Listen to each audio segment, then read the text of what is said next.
Good morning students. पिछले lecture में हमने देखा था मानव भूगोल की परिभाषा के बारे में, मानव भूगोल का अन्य सामाजिक विज्ञान के साथ किस प्रकार संबंध है, मानव भूगोल के तथ्यों के बारे में हमने देखा। अब हम बात करेंगे आज के लेक्चर में मानव भूगोल के सिद्धांत के बारे में। कौन कौन से सिद्धांत हैं मानव भूगोल में। मानव भूगोल के जो सिद्धांत है, इस टॉपिक को 2 भागों में बनाया गया है। ये प्रथम भाग है। आज हम देखेंगे कि मानव भूगोल में किन सिद्धांतों का, किन तथ्यों का सामान्यीकरण करके सिद्धांत के रूप में उन्हें प्रस्तुत किया गया है।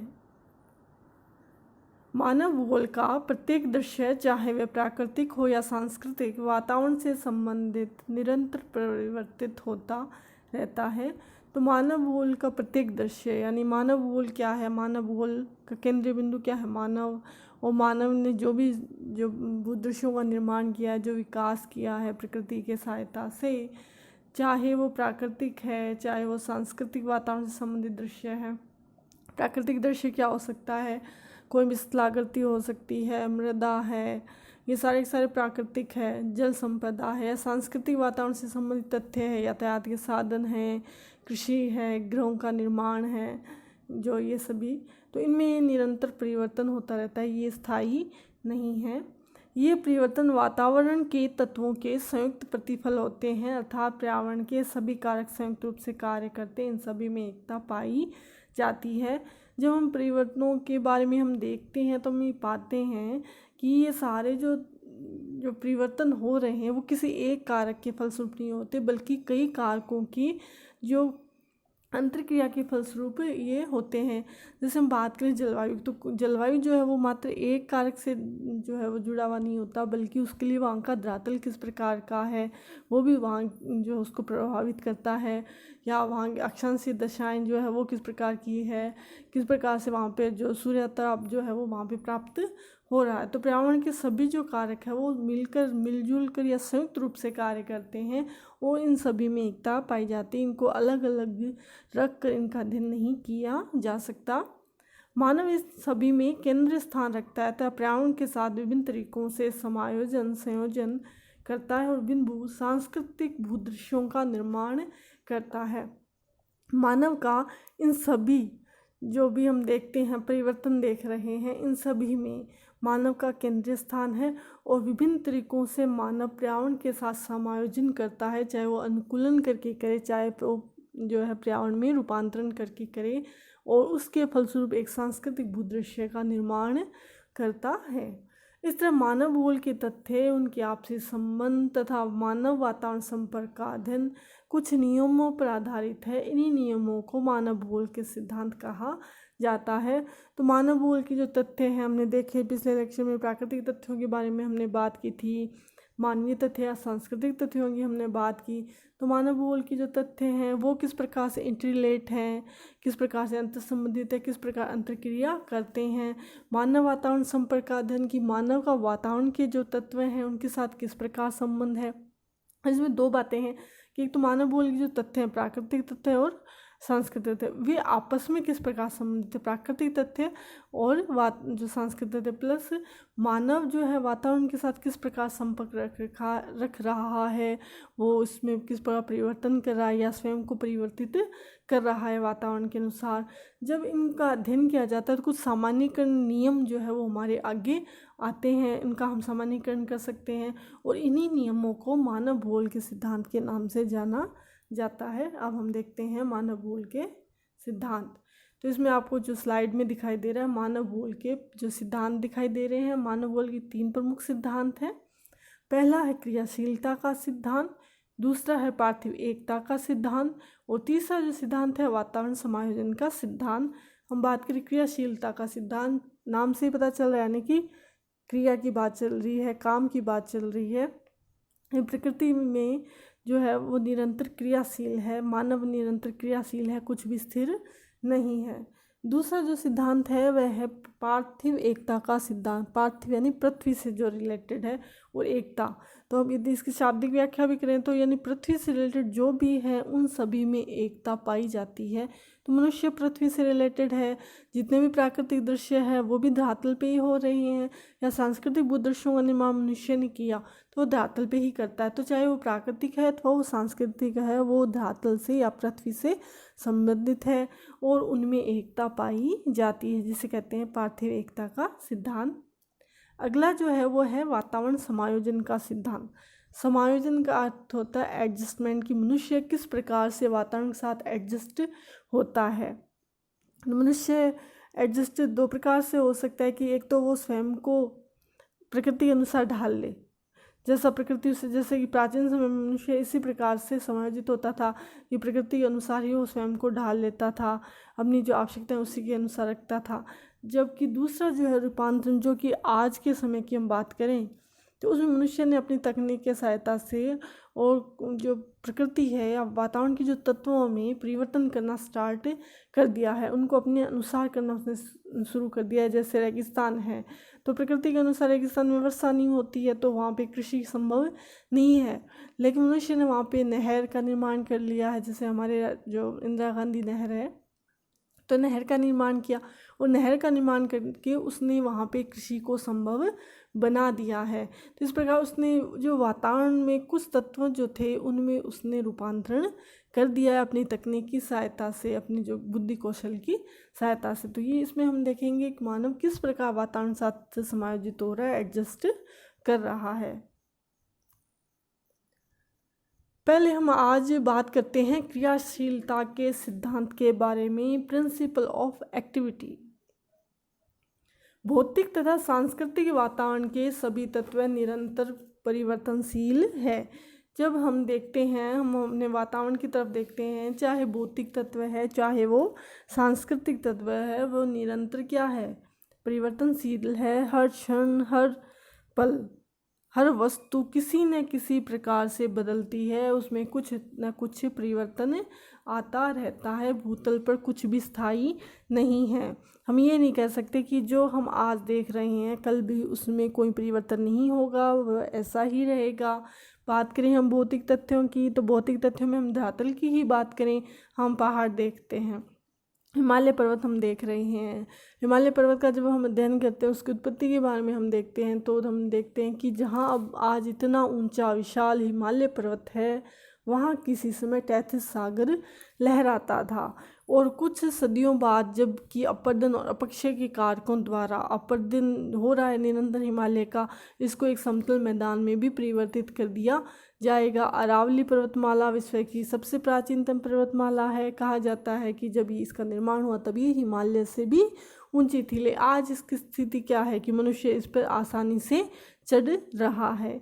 तो कोई भी जो तत्व है, चाहे वह भौतिक है या वो सांस्कृतिक है, वो स्थायी नहीं है। बात करें हम स्वयं मनुष्य की तो मनुष्य का जीवन भी स्थायी नहीं है। हर क्षण उसमें परिवर्तन आ रहे हैं।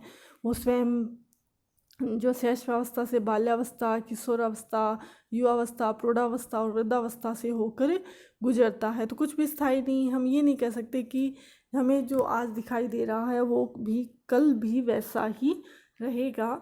भूगोलवेत्ता जीन ब्रुन्स जो हैं उनके अनुसार प्रत्येक वस्तु या तो बढ़ रही है या घट रही है। वास्तव में कुछ भी गति रहित या स्थायी नहीं है, क्योंकि भूगोल के भौतिक व मानवीय तथ्यों का निरंतर परिवर्तनशील दृष्टि से अध्ययन किया जाना चाहिए।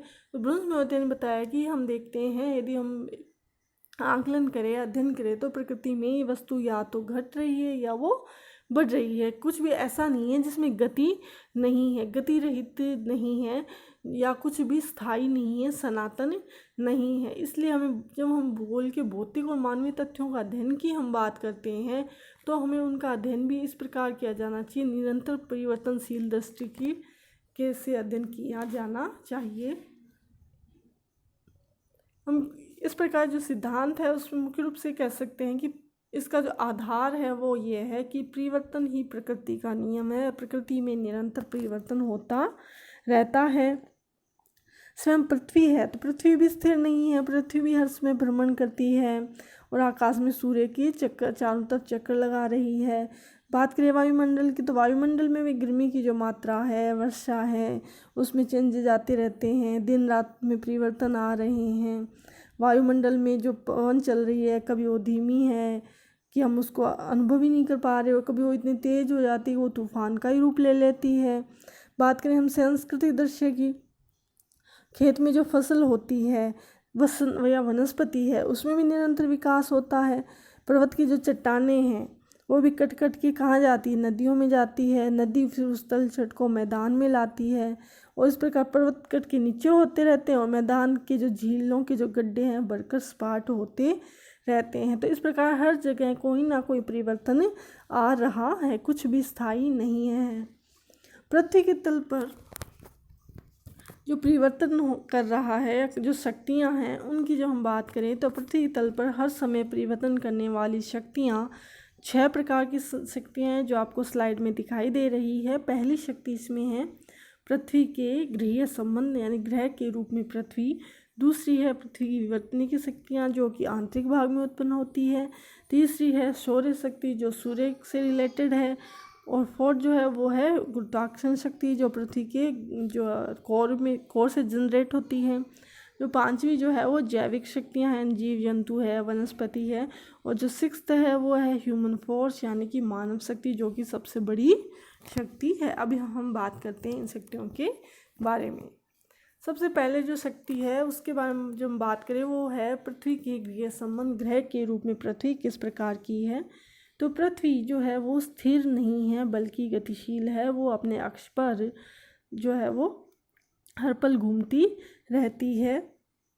पृथ्वी की गतिशीलता परिक्रमण एवं परिभ्रमण के रूप में, यानी पृथ्वी जब अपनी अक्ष पे घूम रही है उसे कहा जाता है परिभ्रमण। और जो पृथ्वी सूर्य के चारों तरफ जो चक्कर लगाती है उसे कहा जाता है परिक्रमण। और इन गतियों के कारण धरातल पर विभिन्न ऋतुओं में परिवर्तन होते हैं, दिन रात का निर्माण होता है, विभिन्न ताप पेटियों का निर्माण होता है। पृथ्वी की जो परिक्रमण गति है यानी सूर्य के चारों तरफ वो चक्कर लगा रही है उसकी वजह से ही जो ऋतुओं का अनुभव हम कर पा रहे हैं। अगर ऐसा नहीं होता तो एक जैसी ऋतु रहती, ऋतुओं में परिवर्तन नहीं होता।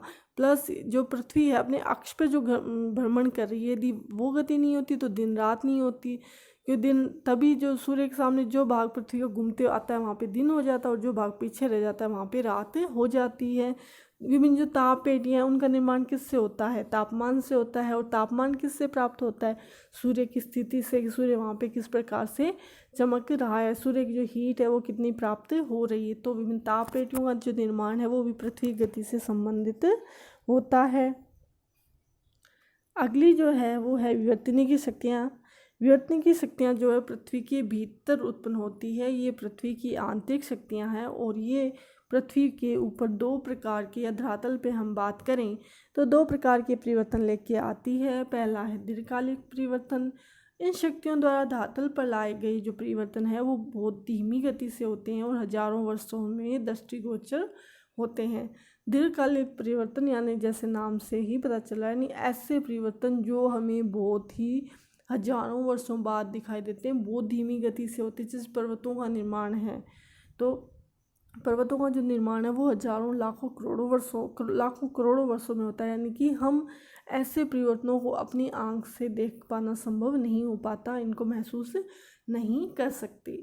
दूसरे जो परिवर्तन है अल्पकालिक परिवर्तन, यानी कि ये परिवर्तन जो अचानक होते हैं वो कुछ ही समय में दिखाई दे जाते हैं। ऐसे परिवर्तन जो है वो कुछ ही समय में अचानक ही घटित हो जाएंगे और हम इन्हें अनुभव भी कर सकते हैं। जैसे भूकंप है तो भूकंप अचानक आता है, ज्वालामुखी है, ज्वालामुखी का विस्फोट भी है जो है क्या है अचानक ही हो जाता है।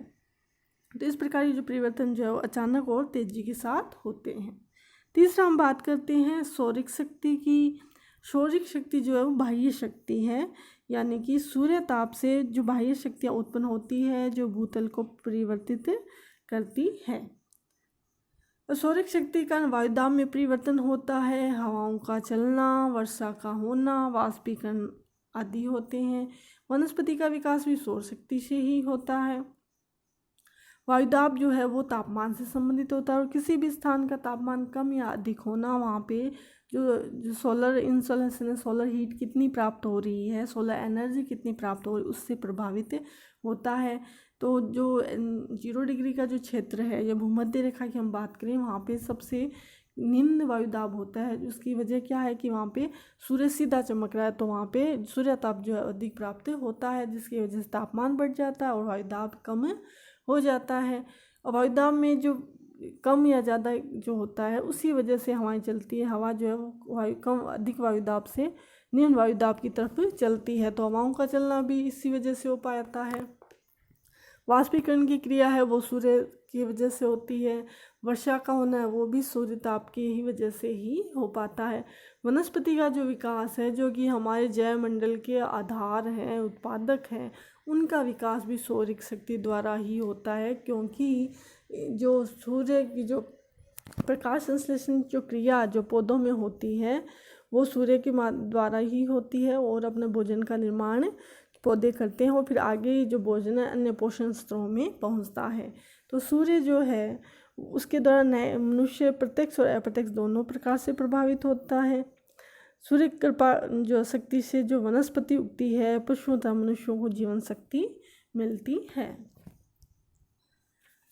अब जो ये दिखाई गई है स्लाइड, इसमें चेंजेस दिखाए गए हैं। पहली जो स्लाइड है, पहला जो चित्र दिखाई दे रहा है आपको, rapid changes to earth surface, यानी कि अर्थ के सरफेस पर, धरातल पर रैपिड जल्दी से अचानक होने वाले परिवर्तन। जैसे इसमें दिखाया गया अर्थक्वेक दिखाया, यानी कि भूकंप से क्या अचानक से क्या है दरार पड़ जाती है। सान एंड्रियास फॉल्ट है, यानी भ्रंश में भी क्या है कि दो जो भाग हैं वो अलग हो गए हैं, उनमें तनाव आ जाता है। सुनामी दिखाई गई है, सुनामी अचानक आती है। पानी जो है सागर का जो पानी है वो कई जो मीटर या कई जो फीट है ऊंचाई लेकर और जो है वो तट की तरफ चलने लग जाता है। इसी प्रकार वल्केनो यानी कि ज्वालामुखी भी अचानक फटते हैं, और यदि वो रिहायशी इलाकों में होते हैं तब वो काफ़ी नुकसान भी करते हैं।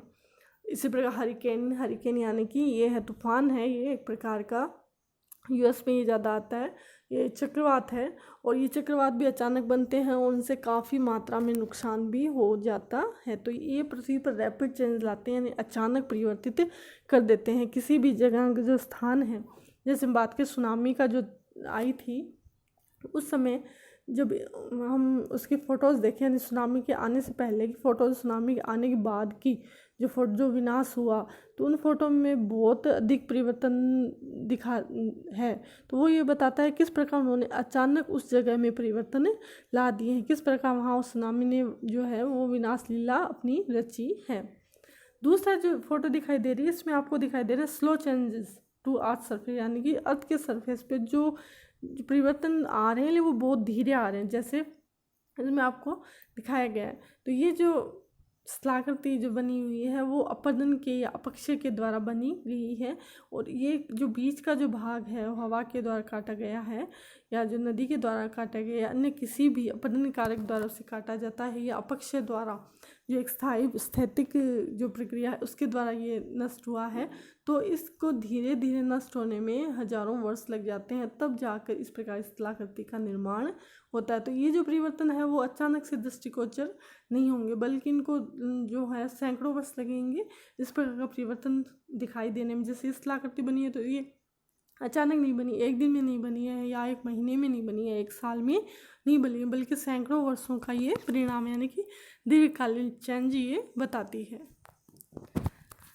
अगली जो शक्ति है वो है गुरुत्वाकर्षण शक्ति। पृथ्वी के केंद्र में गुरुत्वाकर्षण शक्ति है जो प्रत्येक पदार्थ को अपनी तरफ खींचती है। पृथ्वी का जो कोर है वो किससे बना हुआ है?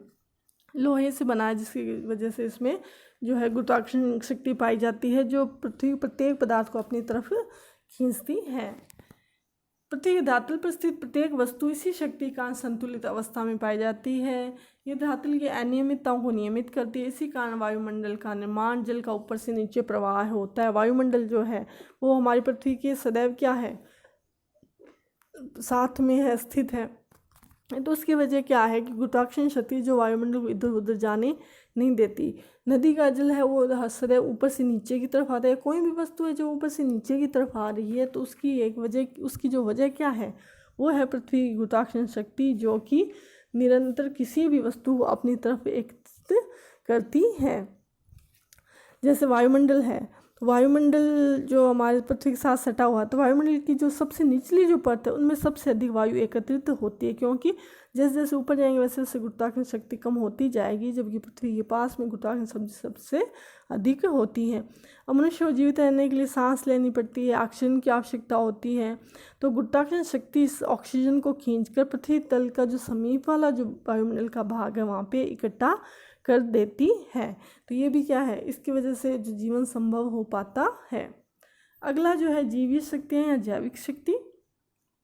वनस्पति एवं जीव जंतु भी भूतल पर परिवर्तनकारी कारक है, निरंतर परिवर्तन लेकर आते हैं। जैसे वनस्पति है वो मिट्टी एवं चट्टानों अपक्षय से बचाती है। किस प्रकार बचाएगी कि इनके द्वारा कोई भी मिट्टी या चट्टान है उस पर यदि वनस्पति उगी तो वो अपनी छाया के द्वारा सूर्य की जो सीधा नहीं पड़ने देगी, है ना, तो उससे अपक्षय नहीं होगा। लेकिन साथ ही साथ जो जड़ें हैं वो चट्टान में चली गई, मिट्टी में चली गई, तो उसको अपरदित भी कर देगी। तो इस प्रकार वो अपक्षय से बचा भी रही है और अपरदित भी कर रही है। जीव जंतु है मिट्टी में रहते हैं, मिट्टी में बिल खोलते रहते हैं, चट्टानों में रहते हैं, चट्टानों में बिलों का निर्माण करते हैं, चट्टानों को काटते हैं, उनमें परिवर्तन लाते रहते हैं। इसी प्रकार जो पेड़ों की जड़ें होती हैं उनमें ह्यूमस जो ह्यूमिक अम्ल निकलता है जो सेलों की क्षय होने में सहायक होता है। इस प्रकार जीव जंतु और वनस्पति भी निरंतर परिवर्तनकारी कारक है जो निरंतर परिवर्तन लाते रहते हैं। अब बात करते हैं मानव की, जो सबसे सक्रिय भौगोलिक कारक है। मानव परिवर्तन का वह कारक है जो प्रकृति के जो अन्य कारक जो हजारों वर्षों में नहीं कर सकते, वो परिवर्तन मनुष्य कुछ ही घंटों में कर देता है। मनुष्य क्या करता है, अपनी विभिन्न क्रियाओं के द्वारा प्राकृतिक वातावरण को परिवर्तित करता है और अपने सांस्कृतिक वातावरण का निर्माण करता है। स्वयं मानव जीवन में भी परिवर्तन आते हैं। मानव जीवन सहस्रावस्था से होकर वृद्धावस्था तक गुजरता है। ये मानव स्वयं भी इस परिवर्तन की जो प्रक्रिया उससे अछूता नहीं है, उसके जीवन में भी परिवर्तन आते रहते हैं।